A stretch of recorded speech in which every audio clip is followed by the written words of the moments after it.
અમદાવાદ ગ્રામ્ય police action મોડમાં છે। ડીસામાં ફટાકડાનું ગોડાઉન અને જેમાં અગ્નિકાંડ સર્જાયો, 21 મજૂરોએ જીવ ગુમાવ્યા અને ત્યારબાદ હવે અમદાવાદ ગ્રામ્ય પોલીસ એક્શન મોડમાં છે।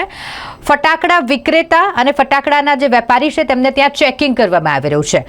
ગુજરાતનું શિવકાશી ગણાતા વાંચ ગામમાં પોલીસ વિભાગ સક્રિય બન્યું છે અને જ્યાં ચેકિંગ કરવામાં આવી રહ્યું છે। ફટાકડાની જે ફેક્ટરીઓ હોય, જ્યાં ગોડાઉન હોય, જ્યાં ફટાકડા વિક્રેતા મોટી માત્રામાં ફટાકડા રાખતા હોય તેવા તમામ જગ્યાઓ પર ચેકિંગ કરવામાં આવી રહ્યું છે। ગ્રામ્ય એસઓજી, એલસીબી અને સ્થાનિક પોલીસ દ્વારા અલગ અલગ ચેકિંગ દરેક ફટાકડાનું વેચાણ થતું હોય અથવા તો ગોડાઉન હોય ત્યાં કરવામાં આવી રહ્યું છે। મોટાભાગના ગોડાઉન લાયસન્સ ધારક છે તેવી માહિતી સામે આવી છે। ગત દિવાળી માસમાં જ પોલીસ દ્વારા એક્શન લેવામાં આવ્યા હતા। 5 જેટલા જે ફટાકા વિક્રેતા છે તેમની સામે કેસ પણ કરાયા હતા। વાંચ ગામ અને હીરાપુર ગામમાં આવેલ જે ફટાકડાના ગોડાઉન છે જ્યાં પોલીસ દ્વારા ચેકિંગ કરવામાં આવ્યું છે।